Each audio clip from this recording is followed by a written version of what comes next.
What's up? Got a Kizer, an old school, high end Kizer.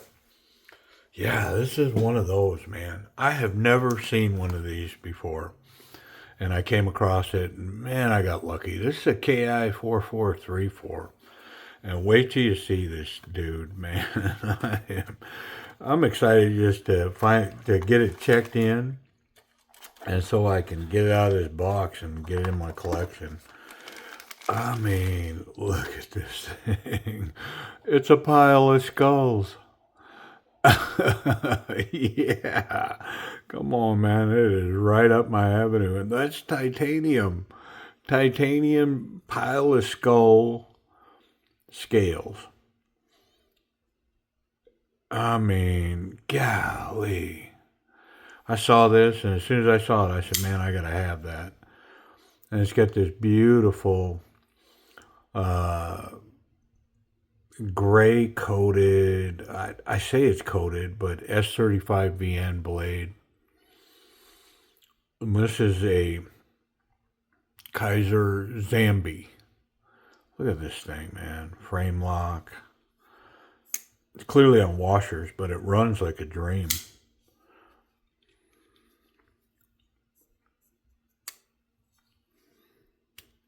It's got this little cutout here that I can almost flick it, right? And I've seen this a few times. People with some of these Kizer, they go, oh, I'd delete that. Not me. Because when it comes around to this side, it creates a perfect Hinder influenced, in my opinion, finger guard. Yeah, wonderful grip. Wow. Yeah, man. Oh my goodness. Yeah, so this thing runs really well. It is clearly a brand new knife. I mean, there's no wear on this knife anywhere. So it's brand new. Somebody bought this, put it in a collection, or never took it out of the box. I don't know. But it's a brand new knife. What a find. Big, tall, flat grind. It's got a slight recurve to it. Yeah. Wonderful. Reversible pocket clip. I say reversible, but you can go tip up or tip down. Yeah, I'm pretty sure that's spring steel. It's not spring steel. So titanium stamped pocket clip. Titanium hardware. Yeah. Now these screws are steel, but these screws are titanium. The pivot is steel, but all of these screws are titanium. The little barrel spacers are titanium as well. Yeah, pretty cool. Well, let's get in it, man, because I am going to try to deal with those washers so that I can use this little flick action here. I'm going to mess with it. Yeah, a pile of skulls. Come on. And the way that I want to take that off is I want to use a big bit.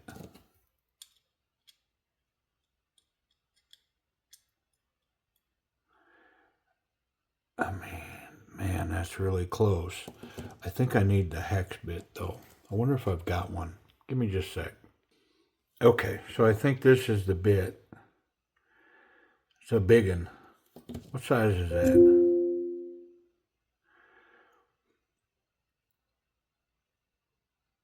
It's a T30. Yep. And I think that fits in there perfectly. So no more flat screwdriver slipping out of there. This fits in flat. Now, like anything, it takes some patience. Done. Yeah, pretty nice. And then I've got some T6s. Well, now, I'd love to flip that to the show side, but I can see already that this is milled flat, the pivot's flat, so I believe it's only going to come in from that one side. So what I'm going to do is I'm going to pull these from this side. because I think I'm locked in to only being able to pull it apart that way. But one of the things I'm going to do that will help me assemble this knife is I'm going to pull the pocket clip. Because without the pocket clip, the knife can sit flat. And so when I go to reassemble, it makes it a lot easier. Yeah, so this should come apart now.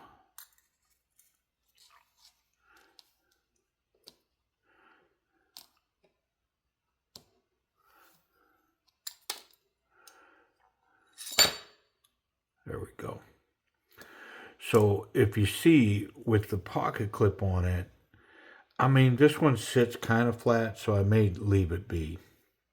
Yeah, I may go ahead and reassemble it with it. But the pivot itself, you can see, is captured at the top, and that's going to match this top scale. So the only way it can go is that way.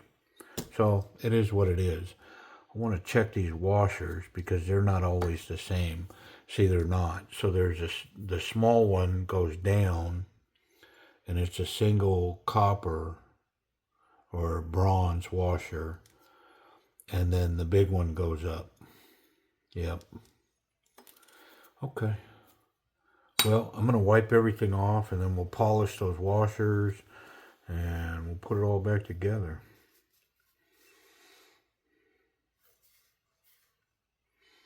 It's got a true ceramic ball here.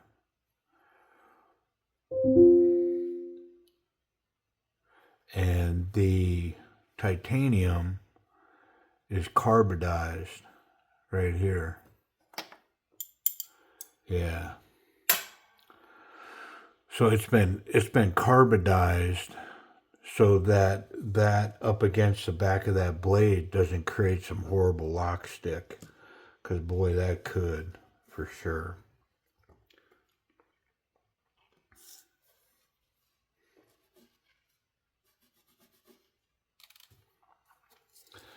I mean, I'm almost tempted to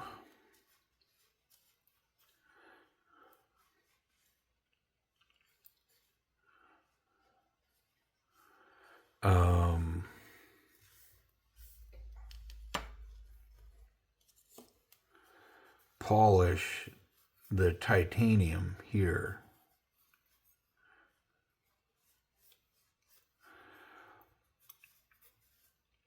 Because everything, the washers, the blade, and the scales, none of it is made to run smooth looking at it.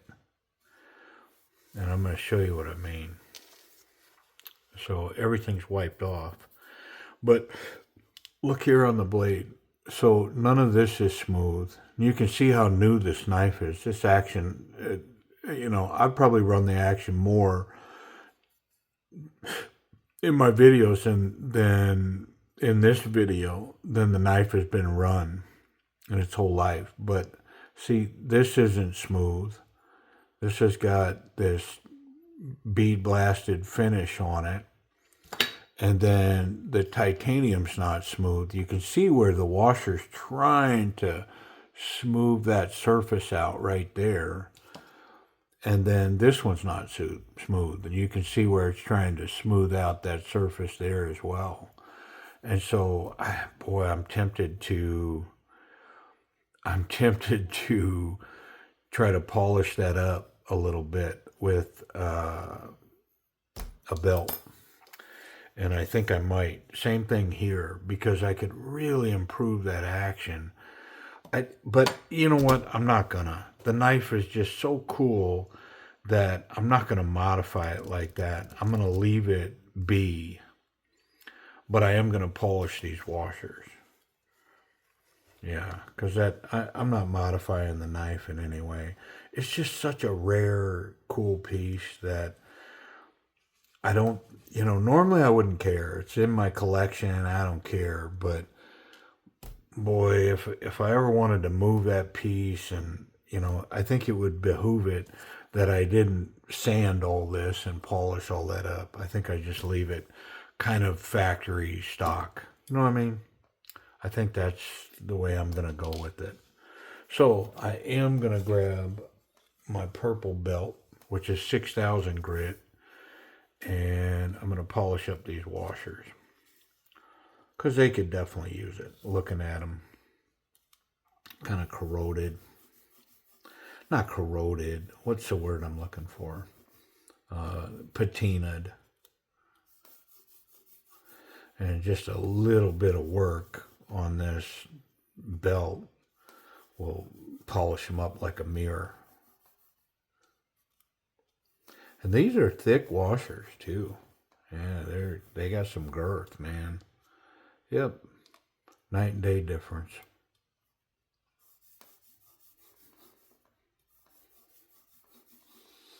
And if I can't get that action to where I can, reverse flick it and do all that, I'm okay with that. The knife is just so cool, man. Pile of skulls. Get out of here. Who'd have thought it?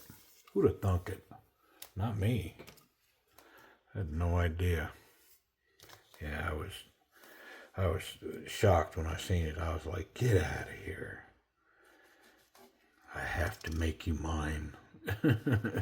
Yeah. Oh, my old school Kizer collection. It's out of control, man.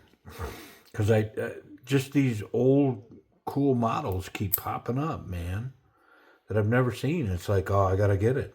I got to get that one. I'd say it's a factory strategy, but I don't think the factory owns any of these. Like, I'm not buying these from the factory. The factory made them, sold them, discontinued them, and so now it's collectors, guys that have bought these early, guys and girls, and then they go, you know what? I'm not using it or doesn't really purpose, so I might as well sell it, right? That's how it goes. That's how it goes for me. All right, so I'm going to put this blade on and I'm going to press down on that lock. But before I do, I'm going to put a little bit of oil on that ceramic ball right there. And I'm going to rotate that a little bit, try to spread that oil out just slightly.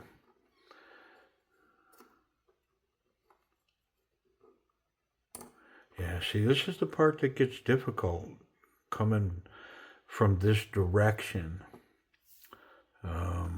The big washer was on this side.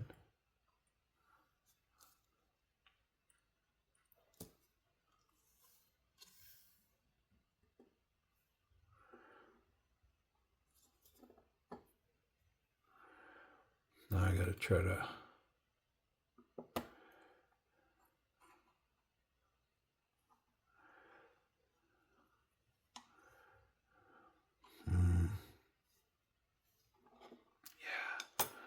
just a pain in the butt, man. It's backwards. There we go.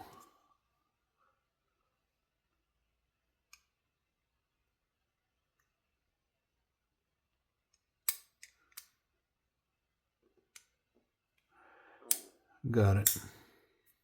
Okay. I'm going to go ahead and put my pivot on, my pivot screw.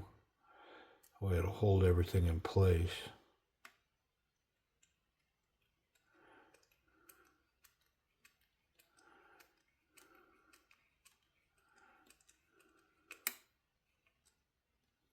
There we go. Okay.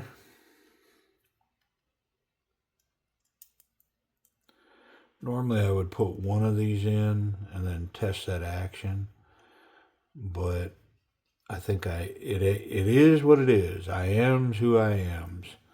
So I'm like, nothing's going to change. I'm not going to change nothing. So I'm going to go ahead and put all three of them in. And I do have a fair amount of oil in there. That's okay.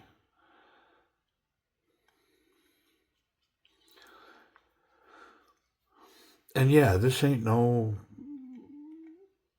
$10,000 knife. I'm not claiming that. I don't collect at that level, man. But it is a really cool hundreds of dollars a knife. right? Old school Kizer, man. Titanium pile of skulls. I think we're a little tight. Yeah.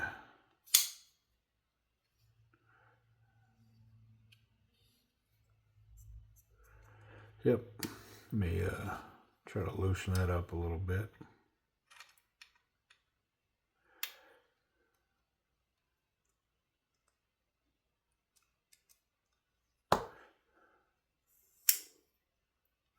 No wiggle.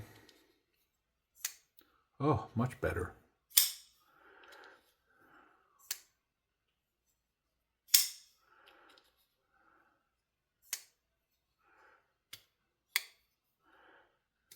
Yeah, there's still none of that going on.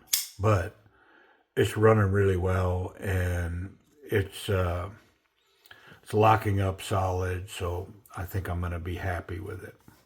I'm going to call it good. Okay.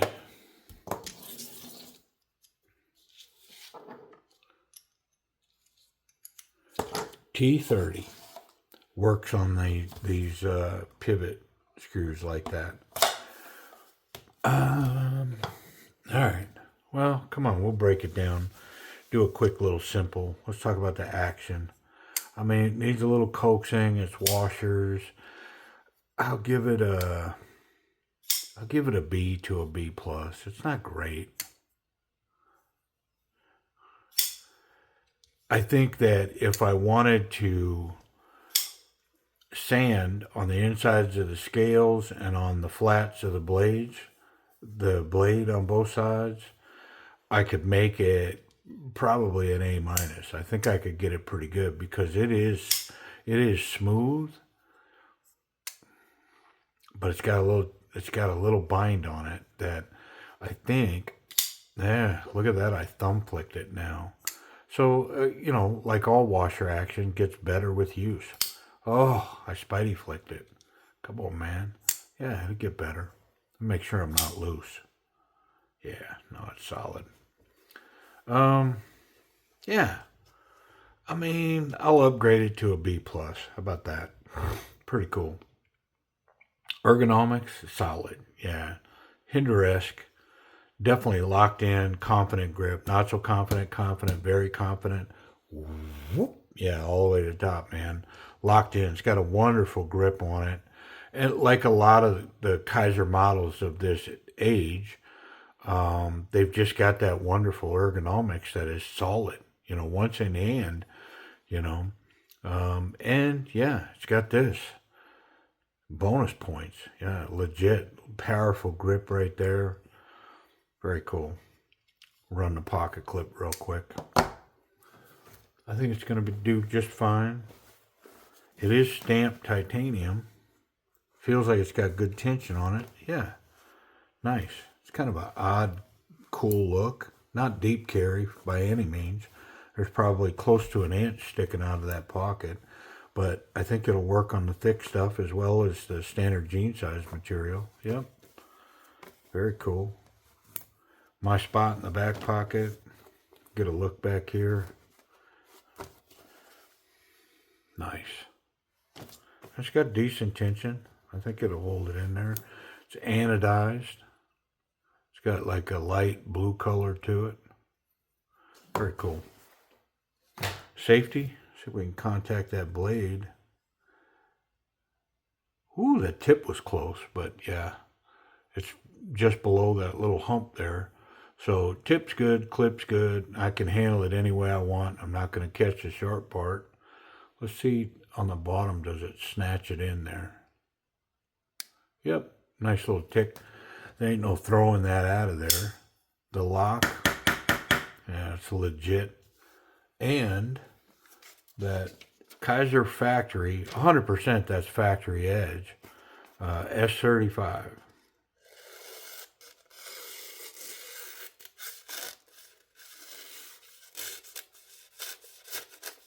Yeah, nice. Get that paper kind of awkward, and it struggles. Let's see if we can just run that corner. I mean, maybe it's got a little burr on it. Let's just run it. We'll just treat it like maybe we know it's got a burr. Just 1 and 2.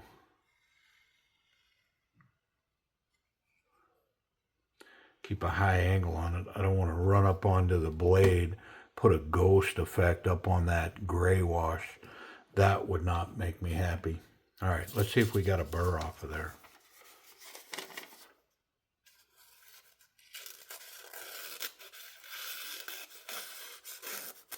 Yeah, pretty crazy sharp. Just goes right through that little thin paper. Get that little hanging chad off of there. There it is. Cool. All right, so the Kizer Zambi. Price and availability, yeah, I have no idea on either. But I would expect price-wise, you're probably 200 plus. It's just because it's so rare. Yeah, I've never seen another one like it. And when I saw this one, it's the only one I'd ever seen. Didn't know they existed. Pretty cool. I should look for an old Kizer catalog to look for some of these old models, I guess. But I kind of like just having them pop up on my radar, and I get excited about them. It's like, oh, look at that. Yeah, very cool. Hey, I appreciate y'all watching.